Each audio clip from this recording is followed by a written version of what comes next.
Assalamualaikum warahmatullahi wabarakatuh. Perkenalkan, nama saya Mutiara Putri Maharani. Halo, nama saya Faril Ahmad Sudrajat. Perkenalkan, nama saya Arista Lindi Alfuta.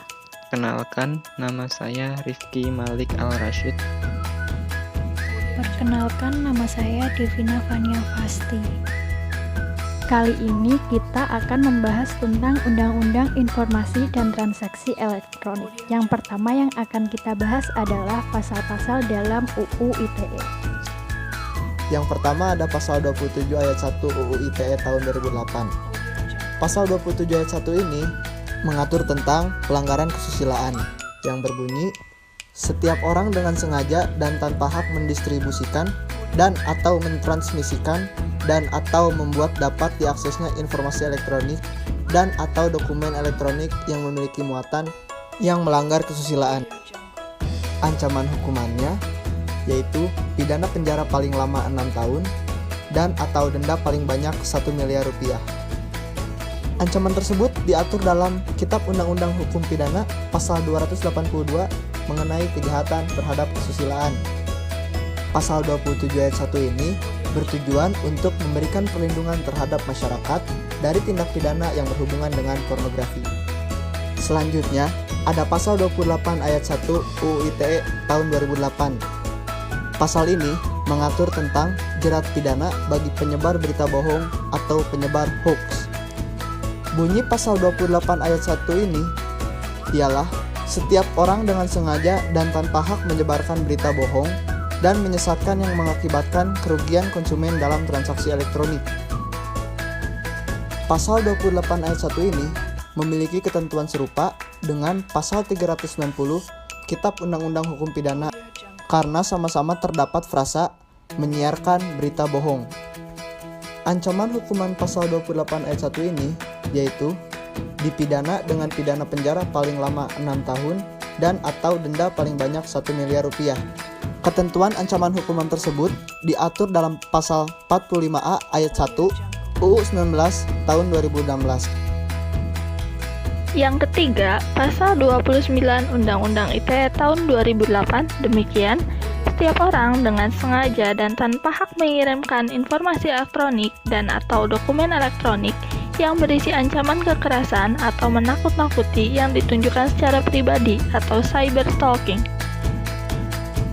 Ancaman hukuman pasal 29 demikian, setiap orang yang memenuhi unsur sebagaimana dimaksud dalam pasal 29 dipidana dengan pidana penjara paling lama 12 tahun dan atau denda paling banyak 2 miliar rupiah. Yang keempat, pasal 30 ayat 2.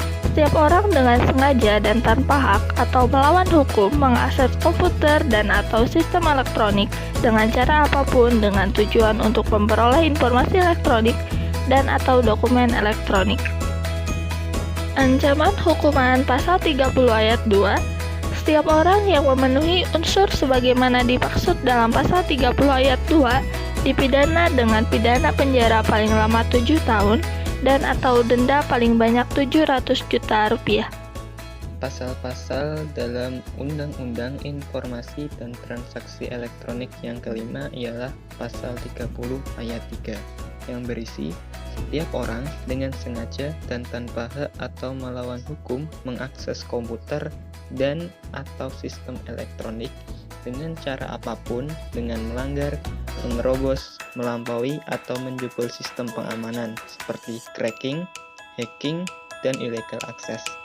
Ancaman hukuman pada pasal 30 ayat 3 ialah setiap orang yang memenuhi unsur sebagaimana dimaksud dalam pasal 30 ayat 3 akan dipidana dengan pidana penjara paling lama 8 tahun atau denda paling banyak 800 juta rupiah. Lalu, bagaimana sikap kita dalam menanggapi Undang-Undang Informasi dan Transaksi Elektronik?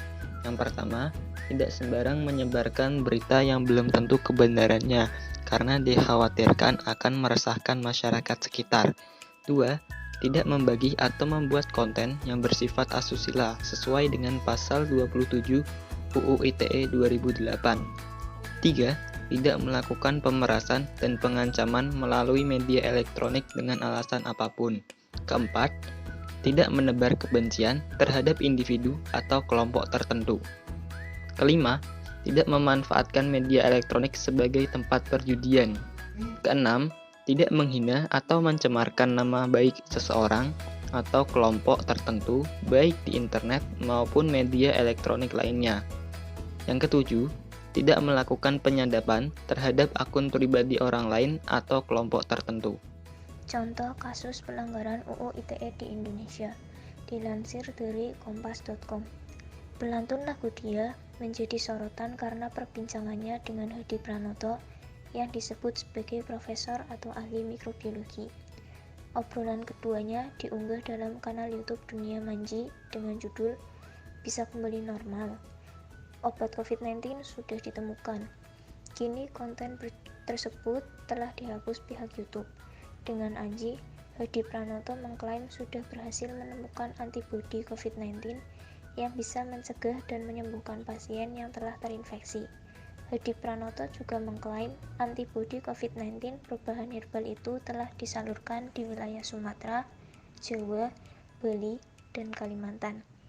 Dalam wawancara yang berlangsung sekitar 30 menit itu, Hadi juga memperkenalkan dirinya sebagai profesor sekaligus kepala tim riset formula antibodi COVID-19.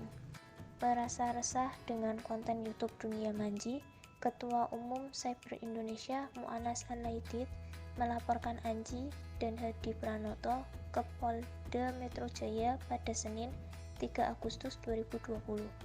Dalam laporan tersebut, pasal yang disangkakan yakni Pasal 28 Undang-Undang ITE, Pasal 15A UU RI Nomor 19 Tahun 2016 atau Pasal 11 dan Pasal 15 UU RI Nomor 1 Tahun 1946. Kasus Prita Mulyasari merupakan kasus pelanggaran terhadap UU ITE yang menggemparkan Indonesia. Prita Mulyasari adalah seorang mantan pasien Rumah Sakit Omni Internasional Alam Sutra, Tangerang. Saat dirawat di rumah sakit tersebut, Prita tidak mendapatkan kesembuhan, namun penyakitnya malah bertambah parah.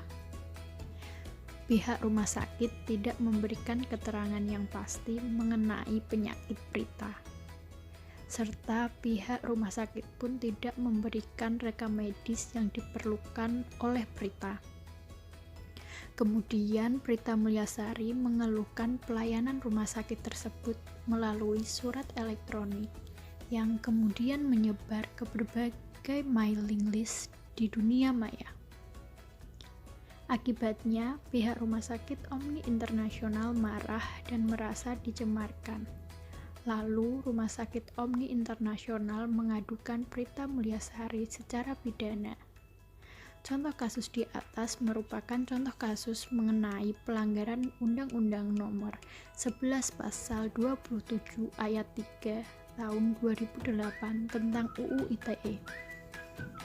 Dalam pasal tersebut tertuliskan bahwa setiap orang dengan sengaja dan tanpa hak mendistribusikan dan atau mentransmisikan dan atau membuat dapat diaksesnya internet informasi elektronik dan atau dokumen elektronik yang memiliki muatan penghinaan dan atau pencemaran nama baik. Sekian yang dapat kami sampaikan dan terima kasih sudah mau menonton video dari kami. Wassalamualaikum warahmatullahi wabarakatuh. See you next time teman-teman.